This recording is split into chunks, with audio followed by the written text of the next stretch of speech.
Nagpapatuloy ang prayer vigil sa Lasal Green Hills para sa ligtas na pagkaka-rescue sa grupo ni Secretary Robredo. Dinaluhan ito kanina ng ilang opisyal ng pamahalaan at ng Philippine National Police. Live mula sa San Juan, may report si Cedric Castillo. Cedric?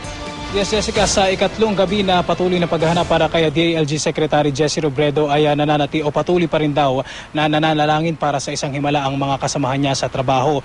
Bandang alas 5 kaninang hapon ay isang misa ang ginanap na dinaluhan naman ng ilang mga opisyal ng pamahalaan.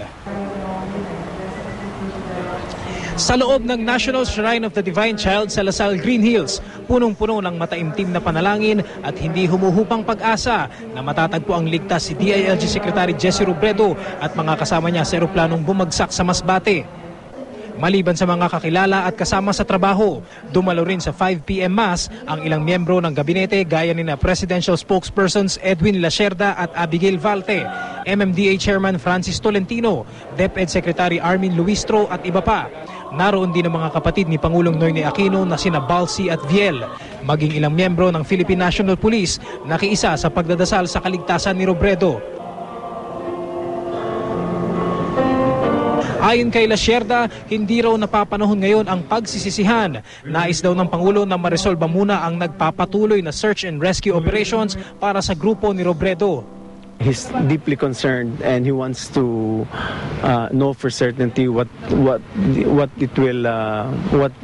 results of the search and rescue. Nagdarasal po tayo ngayon, pero patuloy po rin ang trabaho pa rin, hindi natitigil. Kaya may ibang mga kabinete, kalihim dito, wala ho dito dahil patuloy pa rin ang trabaho nila. Kabilang din sa mga dumalo sa vigil at misa si dating Isabela Governor Grace Padaka na kasama ni Robredo sa pagtatag ng Kaya Natin Movement. Si Brother Armin Luistro naman, 10 na mga kasamahan nila sa gabinete. Tinitingala ang anyay tila walang kapagurang kalihim na handa raw iwan ang lahat kung pamilya na ang pag-uusapan. One of our own nakikita namin yung aming sarili doon sa ginagawa ni Secretary Jesse. Pero sa amin sa kabinete, iba kasi si Secretary Jesse. Siya yung palagi ko, isa sa mga pinakamasipag. As the day lengthens at humahaba nga itong paghahanap, alam namin na talagang parang palabo ng palabo yung miracle na makikita siya.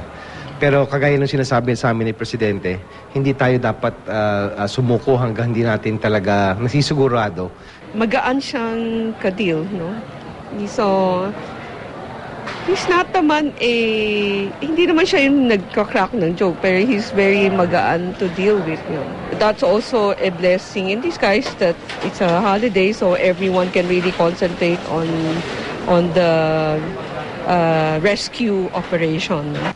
Jessica, ilang sandali pa lamang nakakalipas na magsimula na itong isa pang misa ngayon, ito yung 10 p.m. Mass dito nga sa Lasal Green Hills para pa rin sa kaligtasan ni Secretary Jesse Robredo at yung mga piloto na kasama niya na hindi pa rin nahahanap hanggang sa ngayon. Magpapatuloy naman yung prayer vigil hanggang 12 midnight at magpapatuloy ulit ito 10 a.m. naman bukas, Jessica.